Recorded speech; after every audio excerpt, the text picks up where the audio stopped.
नमस्कार, welcome to career 247। मैं हूं Prashant Dhawan. Now recently US government ने एक वीडियो रिलीज करी है। इस वीडियो में यूएस गवर्नमेंट कहती है कि अमेरिकन ड्रीम चोरी कर लिया गया था। इधर आप देख पाओगे आज के समय इस पर बहुत आर्टिकल पब्लिश हो रहे हैं कि American dream stolen. Now American dream है क्या? आज से कुछ साल पहले यूएसए की मिडिल क्लास जैसे रहती थी, वैसे आप कह सकते हैं दुनिया की कोई भी कंट्री में मिडिल क्लास की वैसी लाइफस्टाइल नहीं थी। एक स्टेबल नौकरी, आराम से ये लोग 2 गाड़ियां अफोर्ड कर सकते थे। इनके बच्चे इजीली 18-19 साल की एज में अपनी लाइफ स्टार्ट कर सकते रहे, वो घर के बाहर निकल जाते रहे। बट आज के समय स्थिति यूएस में बदल चुकी है। कुछ अगर मैं आपको नंबर्स दिखाऊं तो यूनाइटेड स्टेट्स ऑफ अमेरिका में आज के समय 40% से भी ज्यादा जो यंग लोग हैं ये अपने पेरेंट्स के साथ रह रहे हैं। और ये ऐसा नहीं है कि ये इनके कल्चर का पार्ट है। एक्चुअली अमेरिकन कल्चर में आप अगर देखोगे तो ये यूजुअली क्या करते थे, बच्चे अगर 18-19 साल के हो गए तो वो काफ़ी हद तक घर से निकलकर अपनी लाइफ स्टार्ट कर देते थे। चाहे छोटा मोटा कहीं पे जॉब किया, कहीं पर मकान रेंट पे लिया, लाइफ अपनी स्टार्ट कर दी। इंडिया में कल्चर कुछ और है। हम लोग यूजुअली पेरेंट्स को साथ में रखकर, इवन भाई भी काफी बार साथ में रहते हैं घर में। इंडिया का कल्चर ऑल टुगेदर काफी डिफरेंट है। बट यूएस में यही था अमेरिकन ड्रीम कि नौकरियां आराम से मिल रही थी, जॉब मार्केट काफी हद तक प्रॉस्परस थी। मगर डोनाल्ड ट्रंप कह रहे हैं कि बाहर के लोगों की वजह से, सिंस बाहर के लोग अमेरिका में बहुत सारे आ गए थे, उस वजह से अमेरिकन ड्रीम ये चोरी हो गया। और इसकी जो ये इन्होंने वीडियो रिलीज करी है जहां पर इंडिया को स्पेसिफिकली मेंशन किया गया है, ये मैं आपको दिखाना चाहता हूं। For generations,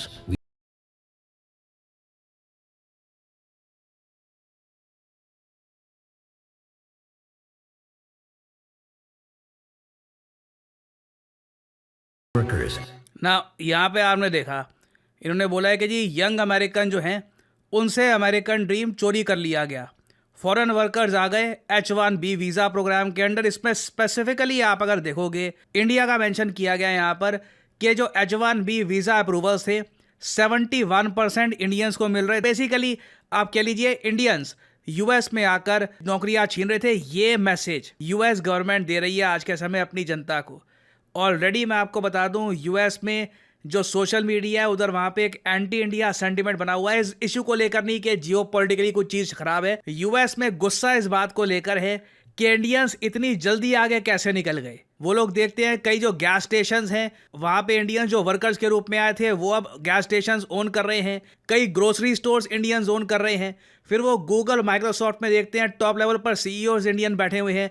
इतनी कम आबादी और फाइनेंशियली इतना ज़्यादा इन लोगों ने इंप्रूव किया है, ये चीज़ देखकर देखिए जेलसी बहुत ज़्यादा है इंडियंस के प्रति। और इस वीडियो में भी डोनाल्ड ट्रंप यहाँ पर अपनी जनता को ये बता रहे हैं कि फॉरेन वर्कर जो अमेरिका के लोगों की नौकरियाँ खा रहे थे ना H1B वीज़ा से, सिंस मैंने H1B वीज़ा पर 1 लाख रुपए की अब वो लगा दी है वहाँ पर फ़ी। और साथ ही साथ अब यूएस में कई स्टेट्स हैं वो तो ऑल टुगेदर कह रहे हैं कि H1B वीज़ा वर्कर्स को प्रेफरेंस ही नहीं देनी, पहले अमेरिकन वर्कर को प्रेफरेंस दो।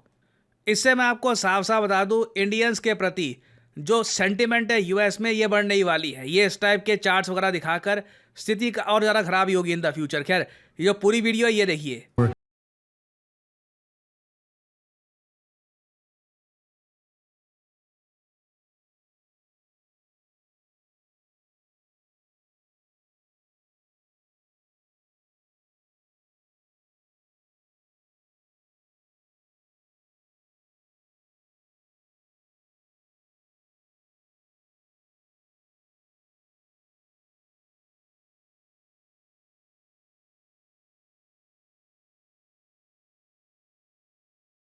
बात तो बोल रहे हैं कि देखिए अमेरिकन ड्रीम वापस रिकैप्चर कर लिया इन लोगों ने और सब कुछ ठीक हो गया है। यूएसए की आबादी है 330 मिलियन, मतलब कि 33 करोड़ लोग यहाँ पर रहते हैं। H1B वीज़ा के अंडर एट मैक्स जो बाहर से लोग, मतलब मैं सिर्फ इंडियंस की बात नहीं कर रहा, सभी फॉरेन वर्कर्स की बात कर रहा हूं, उनका नंबर रफली 4 लाख के आसपास का है। 4 लाख नौकरियां, वो भी ऐसा नहीं है कि सबकी सब नौकरियां इमीडिएटली खाली हो जाएंगी। जो अमेरिका के सिटीजन्स हैं उनको ही नौकरी मिल जाएगी। कुछ लाख नौकरियां, 1 लाख या 50,000 नौकरियां कम ज़्यादा करने से अमेरिकन ड्रीम पे कोई भी इम्पैक्ट नहीं आने वाला। मेन इशू ये है कि ऑल टुगेदर आर्टिफिशियल इंटेलिजेंस और साथ ही साथ रोबोटिक्स, इन दोनों के इम्पैक्ट की वजह से कई लोग यूएसए में जॉब नहीं ढूंढ पाएंगे। रिसेंटली अमेजॉन ने यह बोला है कि 500,000 होता है 5 लाख, ये होते हैं असली नंबर्स। 5 लाख वर्कर्स को ये रिप्लेस कर देंगे यूएसए में। किससे? रोबोट से। ये कहेंगे रोबोट्स हमारा सारा काम कर देंगे, एआई है। और अगेन यहाँ पे आप अगर ये पूछ रहे हैं कि मगर रोबोट्स को इंस्टॉल करना, ये सब करना, इससे खर्चा ज़्यादा नहीं आएगा? नहीं, अमेजॉन ये कह रहा है कि जो ये नौकरियां ये कम करेंगे और रोबोट से काम निकालेंगे, इससे 30 सेंट्स इनको बचेंगे हर आइटम पे। इससे इनका प्रॉफिट मार्जिन इंप्रूव होगा, जो इनके शेयर की वैल्यू है ये इंप्रूव होगी, इन्वेस्टर्स को फायदा होगा। कंपनी सिंपली आज के समय ये देख रही हैं प्रॉफिट कैसे इंप्रूव करे, कैसे आगे बढ़े, कैसे अपने कंपटीशन से आगे बढ़े स्टॉक मार्केट में। उसमें इनको कोई परवाह नहीं है कि अमेरिकन वर्कर्स के लिए नौकरी कम होती है, क्या होता है। और ये चीज़ इन द फ्यूचर आप देखोगे इंटेंस होती रहेगी। और ये तो बस मैंने आपको अमेजॉन का एग्जाम्पल दिया है। ऑल टुगेदर हर साल आप अगर देखो, एक्चुअली हर महीने आप अगर देखो, अमेरिकन कंपनीज लगातार लोगों को नौकरी से निकाल रही हैं। चाहे ये जनरल मोटर्स हो, यूपीएस हो, पैरामाउंट हो, आप देख पाएंगे layoffs are mounting, making it a challenging time to be unemployed. आप अगर सिर्फ सितंबर महीने में देखो तो यूएस इकोनॉमी में 32,000 प्राइवेट सेक्टर नौकरियां कम हो गई थी। और अभी तो देखिए एक्चुअल जो डेटा है वो यूएस का ये किसी को पता नहीं है, क्योंकि डोनाल्ड ट्रंप ने क्या किया था कि यूएस में जो स्टैटिस्टिक्स के चीफ थे इनको नौकरी से निकाल दिया जब एक बार जॉब्स का डेटा खराब आया। क्योंकि ट्रंप की देखिए स्ट्रैटेजी सिंपल है। पहली बात तो अमेरिकन तक असली जॉब का जो डेटा है वो पहुंचने मत दो। कई लोग कहते हैं रियल जॉब्स का जो डेटा है ना वो इतना खराब है कि कई लोग कंपेयर कर रहे हैं कि साल 2009-2008 में आपको पता होगा बहुत बड़ा आर्थिक संकट आया था दुनिया भर में। उसके बाद कई सालों तक हायरिंग बहुत कम रही थी। US companies plan lowest hiring since 2009। आबादी लगातार बढ़ती जा रही है और जॉब्स बहुत ज़्यादा कम है, कॉन्स्टेंटली लोगों को फायर किया जा रहा है। और ट्रंप ने यहाँ पर स्ट्रैटेजी ये बनाई है कि ब्लेम डालो इंडिया पर। ठीक है, ये दिखा दो कि H1B वर्कर्स ये आ रहे थे, ये नौकरियाँ खा रहे थे और मैंने इनको टारगेट किया। H1B वीज़ा जो है यहाँ पर 1 लाख का मैंने वहाँ पर फ़ी का सिस्टम कर दिया है। और अब कई स्टेट्स को भी मैं कह रहा हूँ कि H1B वीज़ा वर्कर्स को प्रेफरेंस कम दो, अमेरिकन को प्रेफरेंस दो। इससे ऑल टुगेदर देखिए अमेरिकन को बस एक फीलिंग आएगी कि कुछ हो रहा है, but in real terms, in major numbers कुछ इसका इम्पैक्ट आना नहीं है, क्योंकि अमेरिकन कंपनी सिंपली हायर ही नहीं कर रही ज़्यादा। और इस टाइप की वीडियोस में इंडिया को ये दिखा कर के इंडियंस बहुत सारी नौकरियां ये ले रहे थे H1B वीज़ा के अंडर, इससे देखिए एंटी इंडिया सेंटिमेंट बढ़ने वाला है। ये बात सिर्फ मैं नहीं कह रहा, हिंदू अमेरिकन फाउंडेशन ने भी रिसेंटली ये बात बोली है, वार्निंग दी है कि एंटी इंडियन और हिंदू फोबिया ट्रेंड्स लगातार यूएस में बढ़ते जा रहे हैं। ये इधर आप देख पाओगे ट्वीट, H1B क्रिटिसिज्म ये अब बन चुका है ऑनलाइन हिंदू फोबिया और एंटी इंडिया रेसिज्म में। लगातार आप देखोगे यूएस के सोशल मीडिया में इस तरीके से ट्वीट्स की जा रही हैं। इधर आप देखोगे कुछ अमेरिकन यहाँ पर इंडियन गॉड्स को दिखा रहे हैं और यहाँ पर कह रहे हैं रिजेक्ट फॉरेन डीमंड्स। ये चीज़ आम ना हो, इसके लिए स्टेप्स उठाना बहुत ज़रूरी है। मैंने ऑलरेडी देखा है कि कई US law makers Donald Trump को अर्ज कर रहे हैं कि जो ये $1 लाख की फी लगा दी है H1B को लेकर और पूरी जो ये पॉलिटिक्स खेली जा रही है H1B वीज़ा को लेकर, इससे भारत के साथ लॉन्ग टर्म में हमारे रिलेशंस इम्पैक्ट होंगे। इंडिया की तरफ से अगर मैं बात करूं तो रिसेंटली जैसे आपको पता है यूएस के साथ जो हमारा 10 साल का डिफेंस एक पैक्ट है, इसको हमने आगे 10 साल के लिए और बढ़ा दिया है। कई लोग इसको लेकर खुश भी नहीं थे, वो कह रहे थे कि ये करना ठीक नहीं है, इसको पॉज कर देते, यूएस को कुछ मैसेज जाता।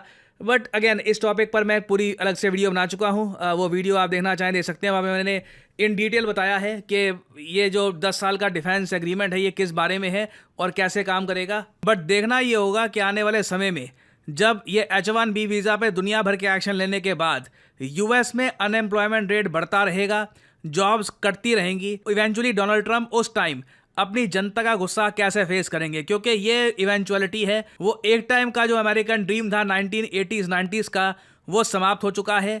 यूएस अब वैसा नहीं रहेगा जैसा एक टाइम पर था। और फाइनली यहाँ पे आप लोगों से मैं क्वेश्चन भी पूछूंगा, काफ़ी इंटरेस्टिंग सवाल है। सिंस हम 10 ईयर डिफेंस फ्रेमवर्क के बारे में बात कर रहे थे बिटवीन यूएस एंड इंडिया, ये फ्रेमवर्क जो रिसेंटली साइन किया गया है किस देश में साइन किया है? ये है यहाँ पे आपकी ऑप्शंस, मलेशिया, सिंगापुर, इंडोनेशिया या फिर जापान। कमेंट सेक्शन में करिए उत्तर।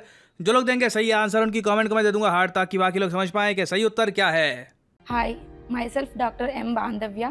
I completed PhD in agriculture extension. After completion of agriculture, I want to do agri-business. So I have my ideas to start a startup, but I don't have any particular idea where to start. I used to see Prashant Dhawan sir's videos. Then I saw a advertisement about generative AI course. So I immediately contacted Career 247 people. Then I asked only simple question: can any person who don't have any software knowledge or who don't know any other tools, can they do this course? Will it be useful for them? In the initial class itself, I interacted with the Career 247 people where they explained about the program. And I also have another doubt, like it will be like all other online courses where somebody will be teaching and everybody will sit silent and no practical thing. But after joining, I realized that half of the session will ma'am is teaching and the remaining half used to practice. Whenever ma'am used to say na, I used to feel I couldn't able to do this. They are saying, but it's not for me. Somebody who knows software, they will do like that. But by the end of the course, I did a website, so I felt very happy.